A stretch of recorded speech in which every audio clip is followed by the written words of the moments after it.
नमस्कार, HNN 24x7 में आपका स्वागत है और मैं आपके साथ प्रिया बिस्ट। बुलेटिन की शुरुआत करते हैं। सोमवार को सीएम योगी आदित्यनाथ ने गोरखपुर में 2 अहम परियोजनाओं का उद्घाटन किया। नगर निगम गोरखपुर की ओर से निर्मित नगरीय सेवा केंद्र और senior citizen day care centre का सीएम ने लोकार्पण किया। इस मौके पर सीएम के साथ सांसद रवि किशन समेत अन्य पदाधिकारी मौजूद रहे। वहीं कार्यक्रम को संबोधित करते हुए सीएम ने बीजेपी सरकार की उपलब्धियां गिनाई।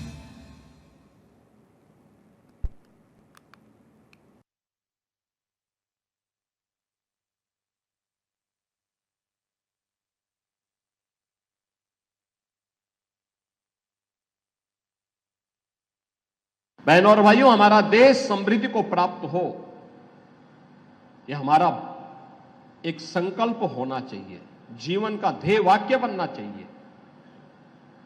हम भी अपना योगदान दे सके देश के विकास में, यह हम सब के मन में एक पवित्र भाव होना चाहिए।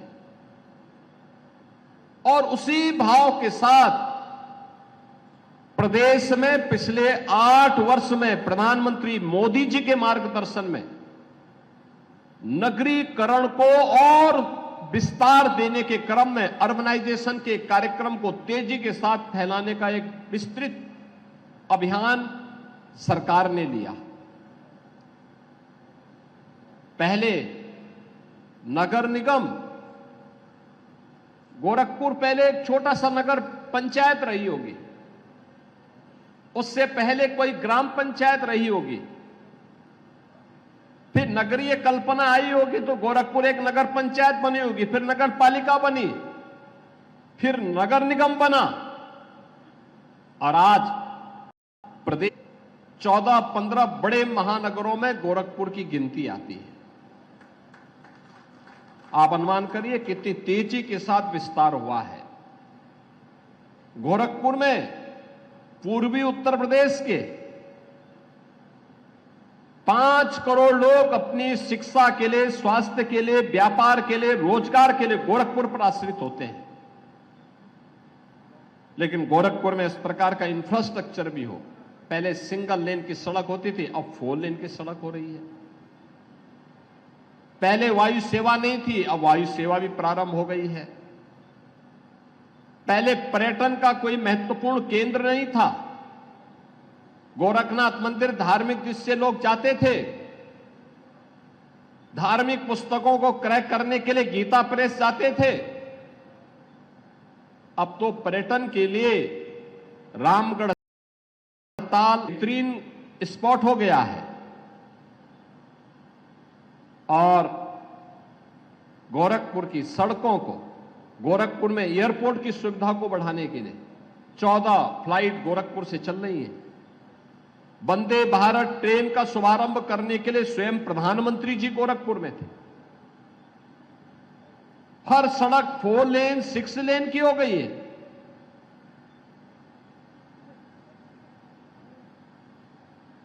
जिन वार्डों में सुविधा नहीं है वहां पे उत्सव भवन बनाए जा रहे हैं।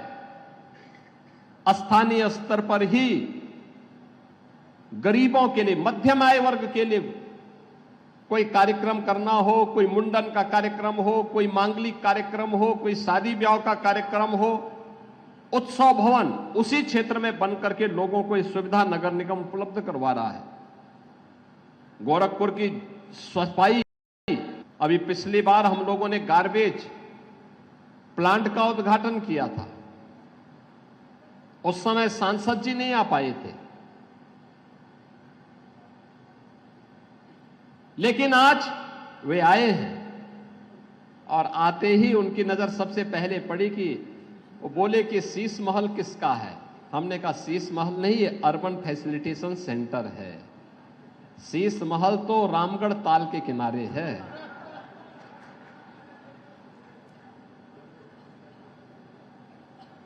ऊपर जाकर के वो पार्षदों के एक रूम में बैठ गए, कहे कि अगर मैं इसको अपना कार्यालय बना देता, तो मैंने कहा पार्षदों को फिर शीश महल दे दीजिए। लेकिन आज इस कार्यक्रम में उपस्थित है। आपने देखा होगा रेन बसेरा भी जगह जगह, कोई निराश्रित कहीं दूर दराज से आया, सिटी में रह रहा है, रहने की कोई सुविधा नहीं है, सड़क की पटरी पे न सोए, अमानवीय है ये। उसको रुकने की व्यवस्था दी जाए। पहले एक बरसात होती थी, पूरा सिटी जलमग्न हो जाता था। अब जल निकासी की प्रॉपर व्यवस्था की जा रही है। अब जलमग्न गोरखपुर नहीं होगा। गुड़धोवा नाला बनाया जा रहा है। मुझे लगता है कभी भी गुड़धोवा नाले की सफाई नहीं होगी। पहली बार गुड़धोवा नाले को एक स्वरूप दिया जा रहा है, भव्य स्वरूप दिया जा रहा है कि जल निकासी की व्यवस्था भी होगी और उसको टूरिज्म के एक नए स्पॉट के रूप में भी वहां विकसित किया जाएगा, जिससे वहां आने जाने वाले लोगों के लिए भी और सुविधा हो सके। आने जाने की भी उसके माध्यम से हम लोगों को सुविधा देंगे, वृक्षारोपण कराएंगे।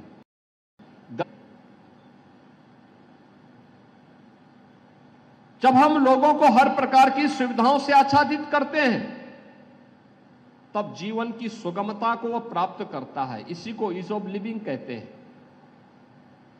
जब किसी व्यक्ति की या किसी व्यापारी की समस्या का समाधान सुगमता से होता है, तो उसको ही कहते हैं ease of doing business.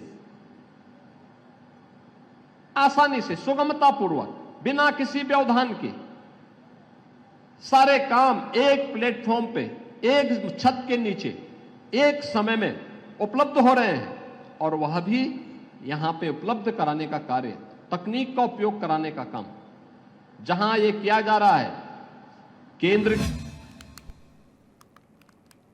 Kanpur में कांग्रेस के प्रदेश अध्यक्ष अजय राय के खिलाफ सेना का मजाक उड़ाने के मामले में सीजेएम कोर्ट में एक शिकायतकर्ता का कहना है कि इससे वो बेहद आहत हुए हैं, क्योंकि ऐसे समय में जब देश में युद्ध जैसी स्थिति बनी हुई है, सेना का मनोबल गिराना अनुचित है। वहीं कोर्ट में मामले का संज्ञान लेते हुए कानपुर कोतवाली पुलिस से 16 मई 2025 तक रिपोर्ट तलब करने को कहा है। साथ ही साक्ष्य प्रस्तुत कर आगे की कार्रवाई करने के निर्देश दिए हैं।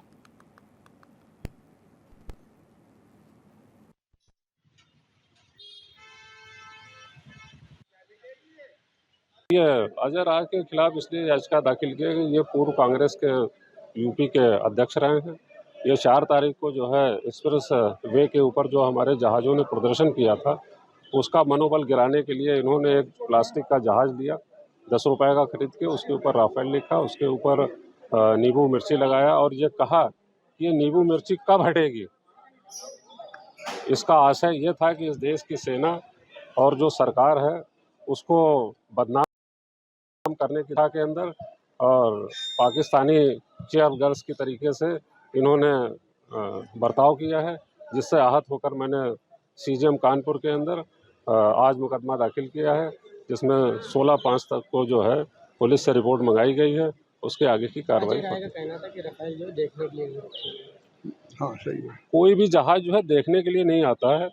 वो क्या करना है वो सरकार और सेना तय करती है, उसको कोई बाहर का आदमी तय नहीं करता है।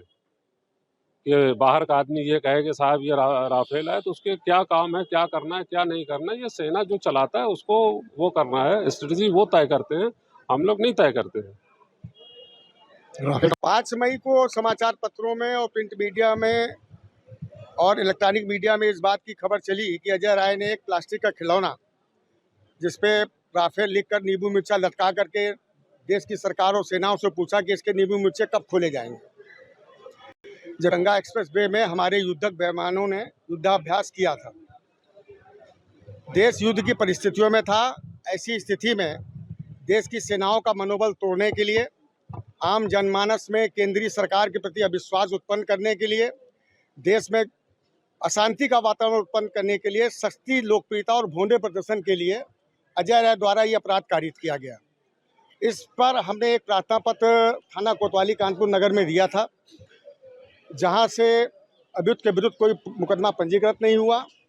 तदोपरांत एक प्रार्थना पत्र अंतर्गत धारा 173(4) बीएनएसएस के अंतर्गत सीजेएम कानपुर नगर महोदय को दिया गया है और जिस पर 16 मई को उक्त संबंध में संबंधित थाने से आख्या की आहुति की गई है। आख्या आहुत होने के पश्चात बहस होने के उपरांत ये विश्वास है कि उनके द्वारा कारित अपराध के संबंध में माननीय न्यायालय आवश्यक कानूनी कार्रवाई करेगा। इस खबर पर ज्यादा जानकारी के साथ सीधे जुड़ेंगे संवाददाता इब्ने हसन जहदी के साथ। इब्ने, जिस तरीके से प्रदेश अध्यक्ष के ऊपर मुकदमा दर्ज किया गया है कि उन्हें सेना का मजाक उड़ाया, तो ऐसे में इसमें अब क्या कुछ कानूनी कार्रवाई होती हुई नजर आ रही है, क्योंकि पुलिस को भी आदेश दिया है कि इतने तारीख तक रिपोर्ट पेश करें। हाँ प्रिया, देखिए मैं आपको बता दूं कि कांग्रेस के प्रदेश अध्यक्ष अजय राय के खिलाफ सेना का मजाक उड़ाने के मामले में कानपुर नगर की सीजीएम कोर्ट में एक परिवार दाखिल किया गया है और ये परिवार जो है रामनारायण सिंह नामक व्यक्ति के द्वारा जो है दर्ज कराया गया। वहीं अगर हम बताएं, परिवार के अनुसार अजय राय ने हाल ही में 10 रुपए का एक खिलौना खरीदकर उस पर नींबू मिर्ची लटकाई और उसे सेना से जोड़ते हुए टिप्पणी की थी, जिससे सेना का मखौल उड़ाया गया था।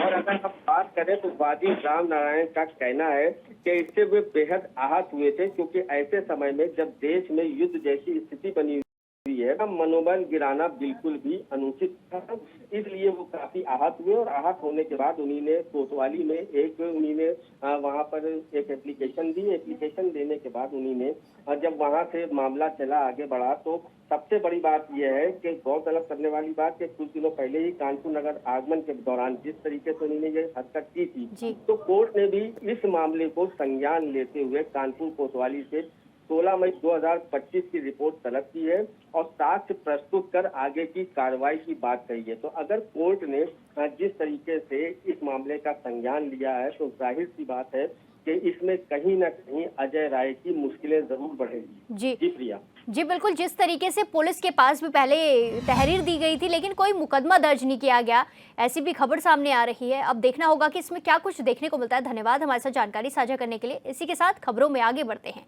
खबर मेरठ से है, जहां आवास विकास के संपत्ति सुनील कुमार शर्मा भ्रष्टाचार से बाज नहीं आ रहे हैं। आपको बता दें कि गाजियाबाद में उन पर भ्रष्टाचार के आरोप लगे हैं, उसके बाद उनका मेरठ स्थानांतरण कर दिया गया।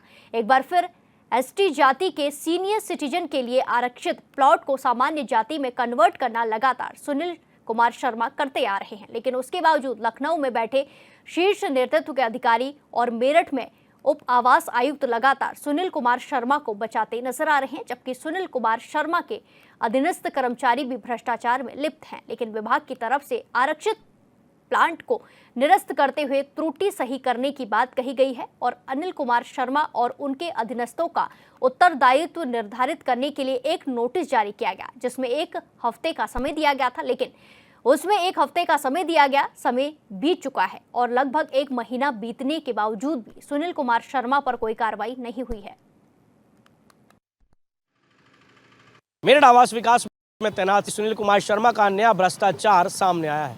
देखा जा रहा है कि वो लगातार भ्रष्टाचार कर रहे हैं और अधिकारी उनको यहाँ बचाते नजर आ रहे हैं। सुनील कुमार शर्मा ने इस बार जो भ्रष्टाचार किया है वो फिर से एसटी जाति के आरक्षित प्लॉट को लेकर किया है। यहाँ पर 5/283 प्लॉट संख्या जो एसटी जाति के वरिष्ठ नागरिकों के लिए आरक्षित था, उसको सामान्य जाति के लोगों के लिए कन्वर्ट करने का कार्य सुनील कुमार शर्मा के द्वारा किया गया। इससे पहले भी सुनील कुमार शर्मा ने एसटी जाति के एमपी एमएलए के लिए आरक्षित प्लॉट 3/97 को सामान्य वर्ग के व्यक्ति को बेच दिया था और मोटा मुनाफा कमाया।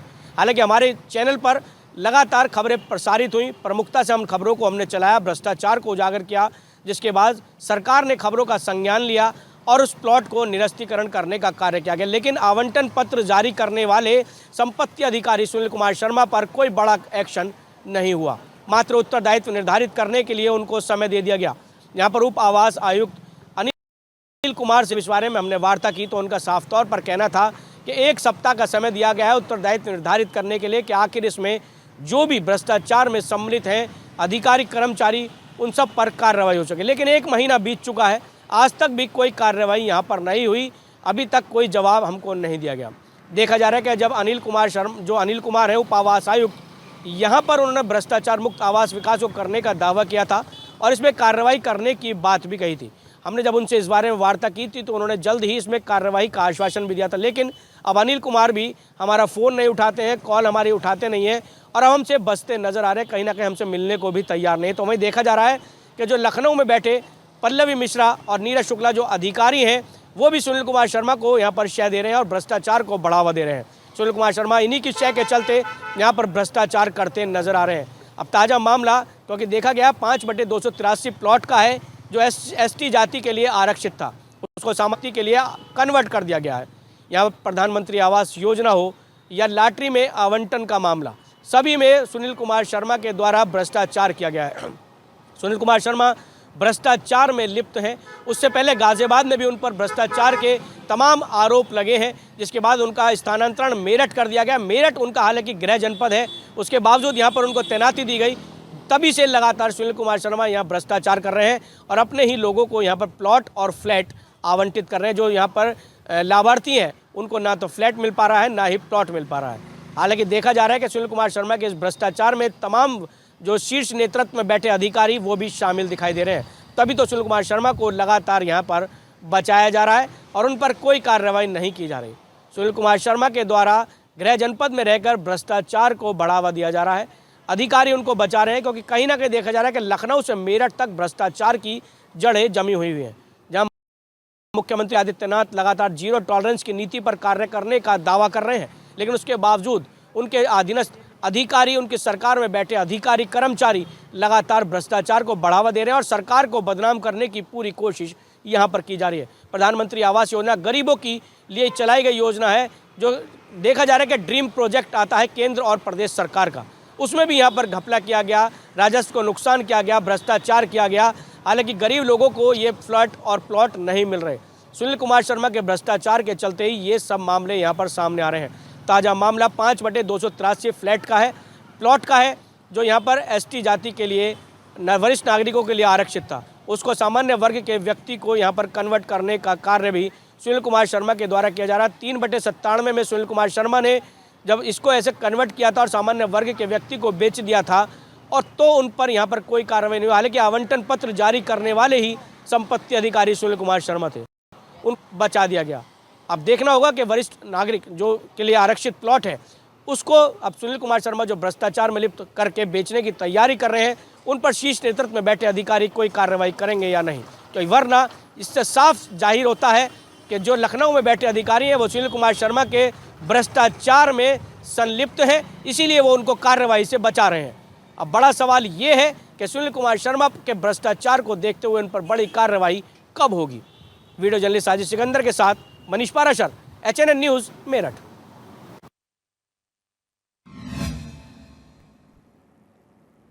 इस खबर पर ज्यादा जानकारी के साथ सीधे जुड़ेंगे संवाददाता मनीष पराशर से। मनीष, जिस तरीके का ये मामला आया है सामने, जिसमें संपत्ति अधिकारी पर पहले से ही भ्रष्टाचार के आरोप लगे हैं, एक जगह से उन्हें दूसरी जगह स्थानांतरित किया गया और वहां भी भ्रष्टाचार का खेल उसी तरीके से चलता नजर आ रहा है, क्या कुछ इसमें अब देखने को मिल रहा है?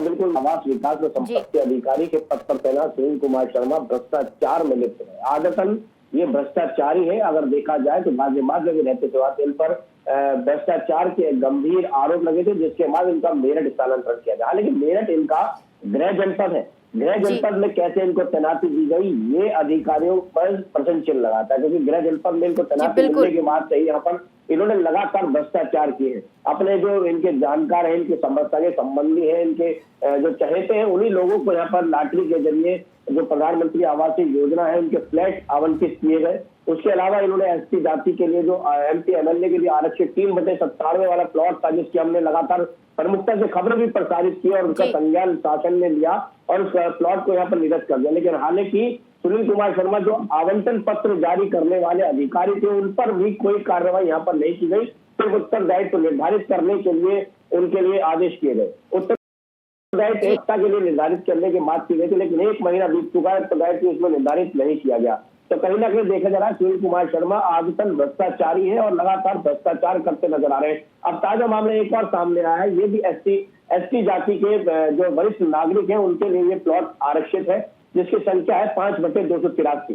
ये भी अब इसको भी सुनील कुमार शर्मा ने क्या किया कि सामान्य जाति में इसको कन्वर्ट करने का कार्य किया है, ताकि भविष्य में इसको बेच सके और मोटा मुनाफा कमा सके। कहीं ना कहीं देखा जा रहा है जब तमाम जो अधिकारी हैं उनके संज्ञान में पूरा मामला, लखनऊ के संवाददाता ने भी हमारे अधिकारियों के संज्ञान में पूरा मामला लाया था, जिसके बाद उसमें कार्रवाई की बात की गई थी। लेकिन उसके बावजूद यहाँ पर पल्लवी मिश्रा और नीरज शुक्ला जो लखनऊ में बैठे वरिष्ठ अधिकारी हैं, वो लगातार सुनील कुमार शर्मा को शय दे रहे हैं, भ्रष्टाचार को बढ़ावा दे रहे हैं, उन पर कोई भी कार्रवाई वो नहीं कर रहे।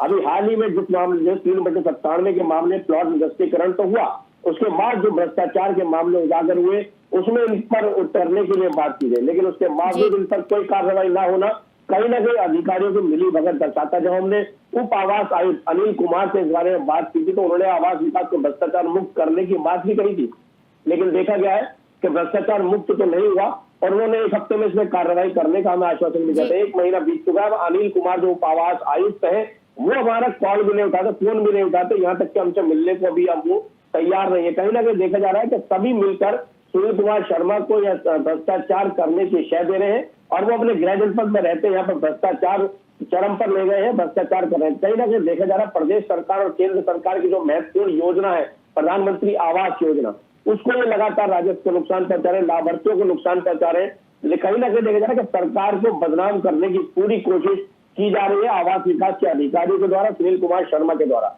आखिर क्या वजह है कि जो सुनील कुमार शर्मा संपत्ति अधिकारी उन पर कोई बड़ी कार्रवाई नहीं की जा रही, उनको क्यों पद से नहीं हटाया जा रहा, क्यों उनका यहाँ से स्थानांतरण किया जा रहा है, ये कहीं ना कहीं अधिकारियों के मिली भगत दर्शाते हैं। क्योंकि लखनऊ में बैठे पल्लवी मिश्रा और नीरज शुक्ला की उनको खुलेआम पूरी शय दिखाई दे रही है, इसी कारण सुनील कुमार शर्मा पर कोई भी यहाँ पर कार्रवाई नहीं हो रही। जी प्रिया।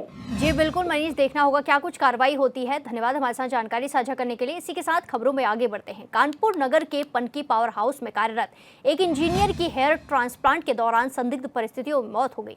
आपको बता दें कि मृतक इंजीनियर एक निजी क्लिनिक में हेयर ट्रांसप्लांट कराने गए थे, जहां डॉक्टर के इंजेक्शन लगाने के बाद उनके चेहरे पर सूजन आ गई और उनकी तबियत बिगड़ने लगी। ऐसे में उन्हें तुरंत अस्पताल में भर्ती कराया गया, लेकिन इलाज के दौरान उनकी मौत हो गई। ये घटना 14 मार्च को हुई थी। वहीं परिजनों ने इस संबंध में सीएम पोर्टल पर शिकायत दर्ज कराई, जिसके 54 दिन बाद रावतपुर थाने में एफआईआर दर्ज की गई। इसी को लेकर एएसपी अभिषेक पांडे ने बताया कि मुकदमा दर्ज कर लिया गया है और पूरे मामले की गहनता से जांच की जा रही है।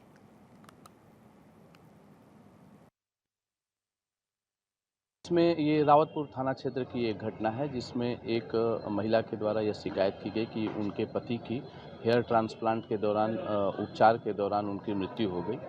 इसमें प्रारंभिक जांच की गई थी, जिसमें कुछ ऐसे तथ्य मिले जिस पे ये जरूरी लगा कि उस पर विवेचना की जाए।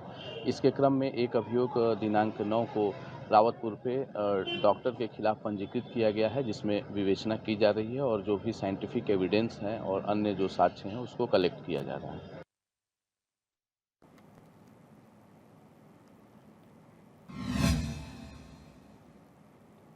इस खबर पर ज्यादा जानकारी के साथ सीधे जुड़ेंगे संवाददाता इब्ने हसन जैदी के साथ। इब्ने, जिस तरीके का ये पूरा मामला सामने आया है, जहां ट्रांसप्लांट करते वक्त एक युवक की संदिग्ध परिस्थितियों में मौत हो जाती है, ऐसे में जहां से ट्रांसप्लांट किया जा रहा था पर क्या कुछ मुकदमा दर्ज किया गया है, क्या कुछ वहां कार्रवाई देखने को मिल रही है? पहले भी ऐसे केसेस वहां से सामने आ चुके हैं।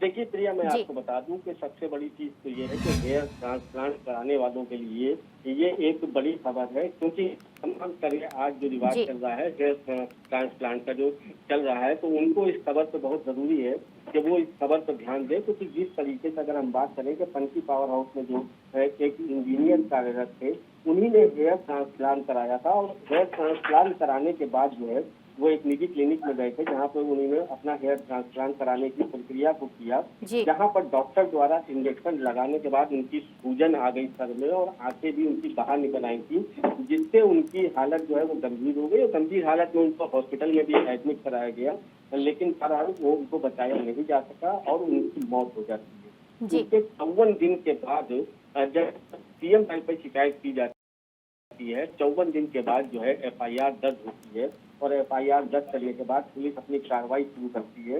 बहरहाल एफआईआर दर्ज हो चुकी है, पुलिस की कार्रवाई भी अब आगे बढ़ रही है। अब देखना यह है कि इसमें आगे क्या कार्रवाई होती है और जो इस तरीके के लोग इच्छुक हैं जो ट्रांसप्लांट कराते हैं जाके अपने हेयरों का, उनको भी इस तरीके से ऐसे जाके किसी भी क्लिनिक के हेयर ट्रांसप्लांट नहीं कराना चाहिए, क्योंकि हेयर ट्रांसप्लांट कराने से काफी कुछ हो सकता है, उनकी जान भी जा सकती है, जिसकी ये नजीर अभी हमारे सामने है।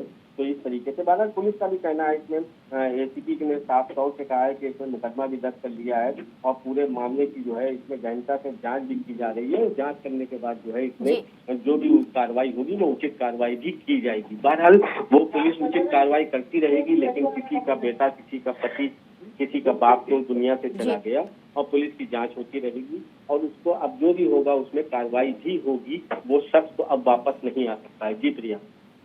जी बिल्कुल इब्ने, अब देखना होगा कि इसमें क्या कुछ कार्रवाई देखने को मिलती है, और क्योंकि इस मामले ने कई ज्यादा गंभीर सवाल खड़े कर दिए हैं। धन्यवाद हमारे साथ जानकारी साझा करने के लिए। उत्तर प्रदेश की खबरों में फिलहाल के लिए इतना ही। बाकी तमाम खबरों के लिए देखते रहिए HNN 24/7। नमस्कार।